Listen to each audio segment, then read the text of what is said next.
Welcome back to my channel. I have an exciting video for you today. I'm going to be introducing you to my brand new button collection in collaboration with Pigeon Wishes, and I'm also going to be doing a sewing vlog as well in this video. So I will start the video by introducing my new buttons and showing you the collection, and then I'm going to head into doing a vlog, and it is of the Florence top by Merchant and Mills. So I've had this pattern in my stash for 2 years, waiting for the right project, but because it has a lovely button up back, I thought today was the perfect day to start making this and use some of my buttons. So without further ado, if you're new to my channel, make sure to subscribe, give this video a thumbs up, and we're going to get straight on into it and I'll show you my new collection. So first up, I had to show these ones first. This is the Willow button. So as you guys know, if you watch my vlogs, my baby girl is called Willow. So I knew I wanted to have a new button called Willow and name it after her.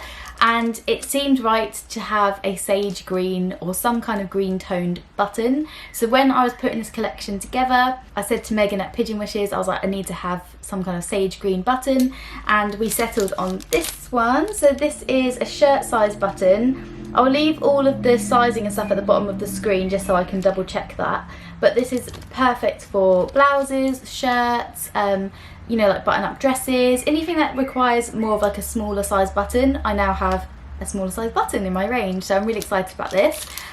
So these are the buttons I'm going to be using in today's video for the Florence top, which I will show you all the details on that after I've shown you the buttons. So yeah, that's the first one, the Willow button.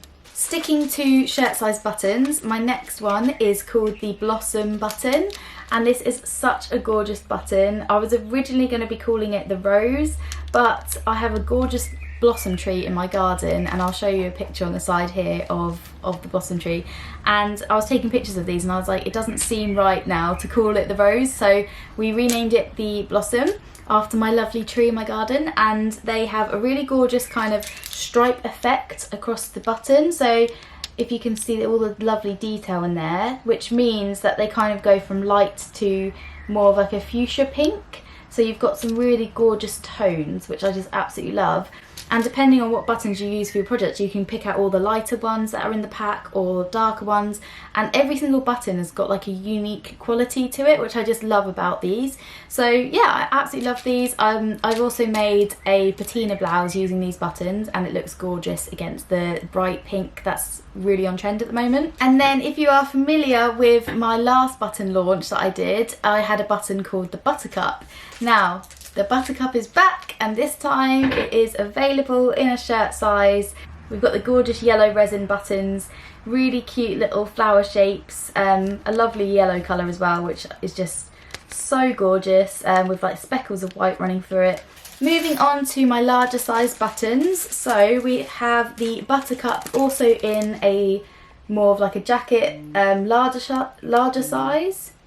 So I just think these are super cute. These are the ones that I had last time that sold out really quickly. I'd say they sold out within a day, the stock that I had. And then we have the Blossom in a larger size. I think these are just so gorgeous, and I'm going to be making a quilted jacket using these. I am going to vlog the process of making the quilted jacket because I think quilted jackets are just really trendy at the moment, and I'm hoping is the easy girls way of making a quilted jacket, so fingers crossed. But I'm going to use these buttons for it, and it's going to look super cute. Last but not least, we have the Ophelia button. Now I named these buttons after one of my favourite paintings, but the painting's by John Everett Millais, I think that's how you pronounce it, and I did a whole study on this painting when I was in college. I've always loved it, and you may have already noticed that this is kind of like a nature theme running out throughout the buttons this time.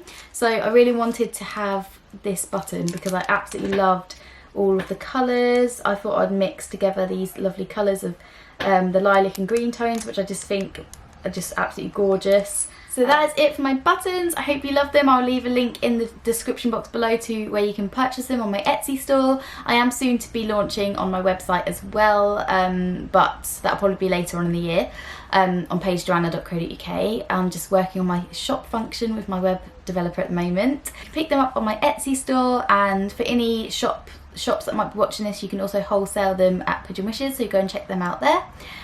So yes, I'm going to start on the Florence top. The fabric that I've got for this, I've had in my stash since last summer and never got a chance to make anything with it. And it's a really gorgeous embroidered, like double gauze sage green. So I thought this with my willow buttons would be absolutely lovely. So here's a little close-up of that fabric. So yeah, I'm going to make the Florence in this, and it seems pretty straightforward. So I've just popped the interfacing on that piece, what was it called? And the back piece. So on the back you have to put in on interfacing, so I've just done that. And then also it says you have to put on either interfacing or you can use fusible tape to the seams, and it says this will prevent the seam from stretching when the frill is attached.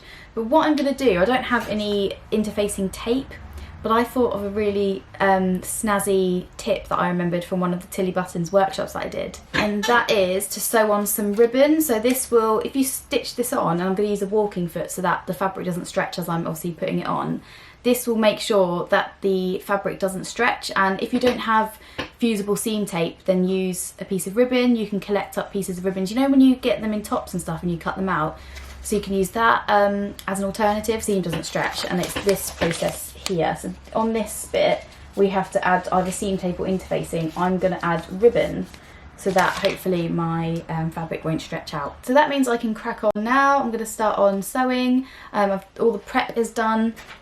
Let's get started. Hello everyone, it is my birthday. I'm here about a week later since I last vlogged, maybe a bit longer than that actually. I haven't had a chance to sit down at my sewing machine and actually sew something. So today I'm going to make some progress on the Florence top, and I'm just about to start sewing. And as I shared with you, I'm going to use ribbon on this step here. So I'm just about to set up the sewing machine and get this started. I thought also while I'm here, hello, there's a Chrissy, and my baby girl. Ow. Willow. Ooh. There she is, Willow. Willow. They're hanging out by the studio.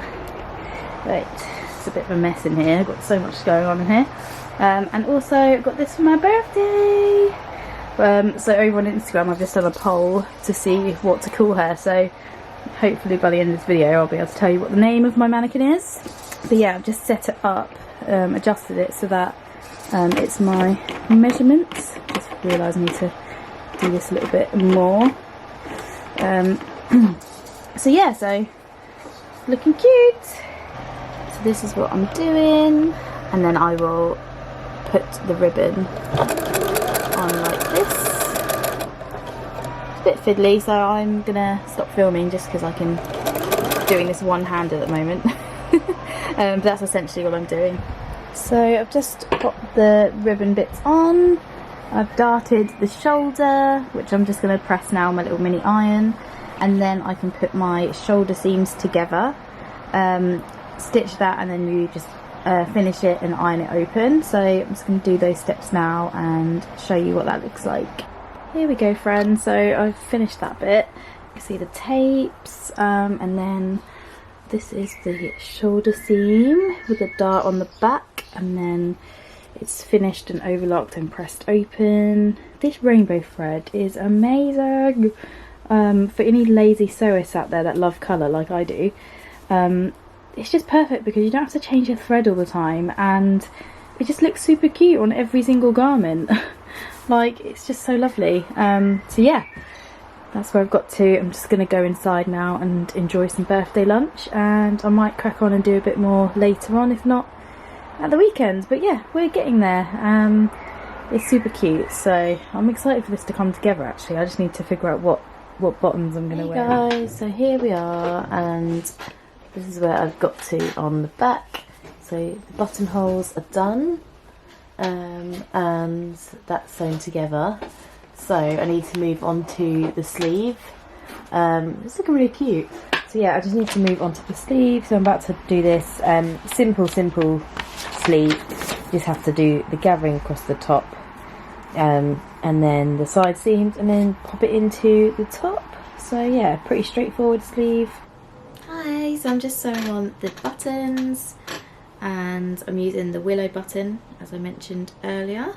But yeah, the top has come together super easily. I would say that it's a pretty easy make. I didn't really find any of it that fussy. The only thing I would mention with this particular make is that I made it in a double gauze, so it made the gathers a little bit chunkier than I think they're supposed to be. But I'll hold it up and I'll obviously show you it in a minute, and then I'll show you the finished top dressed, like worn. And then also finally got round to doing my nails. So I do my own gel nails at home. I have an Instagram, what's it called? Instagram highlight on my feed of like all of the nail kit that I use. So if you're interested in knowing how I do my own gel nails, you'll see the kits that I've got on there. Right, let's just sew on this last button and then I'll show you the finished top.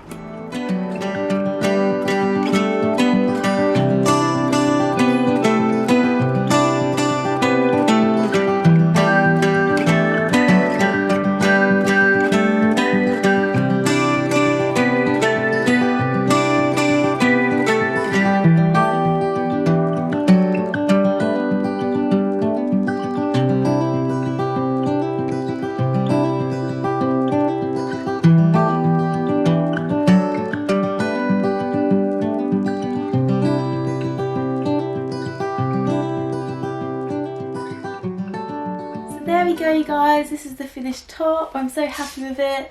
It's got this kind of like little baby doll kind of look to it, but I absolutely love it. I think it's super cute, and the buttons go perfectly with it, the little willow button. So yeah, really pleased with it. And I'll pop a link in the description box below where you can go and purchase my buttons over on my Etsy page and the Pigeon Wishes website. So yeah, I really hope you enjoyed seeing my new collection and seeing this top come together.